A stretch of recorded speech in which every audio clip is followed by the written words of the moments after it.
Hello friends, আমার কিচেনে আপনাদের স্বাগত। আজকে আমি এই ভিডিওটাতে চিকেন কাটলেট বানিয়ে আপনাদের দেখাবো, যেটা খেতে খুবই মজাদার।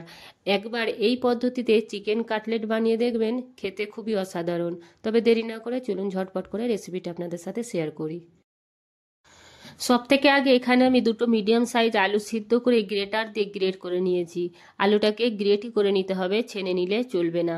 এবার এতে আমি কিছু সবজি অ্যাড করে দেব, যেমন ক্যাপসিকাম দেবো একটু, গাজর আর পেঁয়াজ আর ধনেপাতা, এগুলো এতে আমি দিয়ে দেব।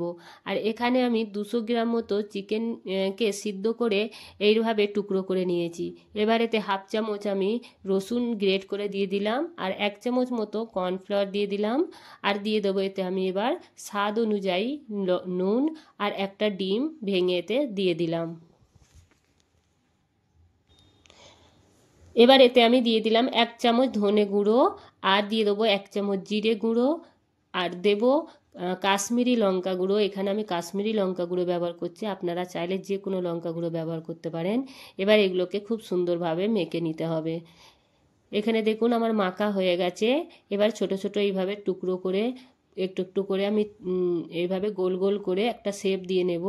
রাউন্ড রাউন্ড শেপ হয়ে যাবে, দেখতে পাচ্ছেন। এইভাবে হাতে করে তালু দিয়ে দাবালি এরকম গোল গোল শেপ হয়ে যাবে। এগুলোকে এবার সাইডে এইভাবে গোল গোল করে রেখে দেবো। এখানে আমি ময়দা আর পানি দিয়ে একটা মোটা মতো লিকুইড বানিয়ে রেখেছি। এই লিকুইডটাতে এবার আমি এই যে চিকেন কাটলেটগুলো বানিয়েছিলাম এইভাবে ডিপ করে নেব।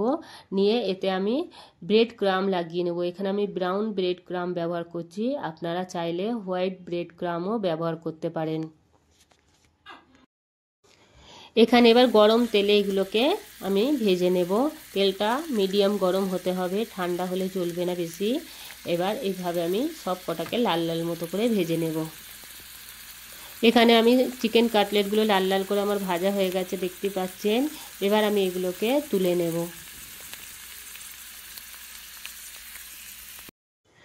আমাদের চিকেন কাটলেট একদম রেডি হয়ে গেছে, দেখতেই পাচ্ছেন। ভিডিওটা কেমন লাগলো, রেসিপিটা আপনাদের কেমন লাগলো অবশ্যই জানাবেন। যদি ভালো লেগে থাকে তাহলে লাইক, কমেন্ট, শেয়ার আর সাবস্ক্রাইব করতে মোটেও ভুলবেন না। ভিডিওটা দেখার জন্য অনেক অনেক ধন্যবাদ।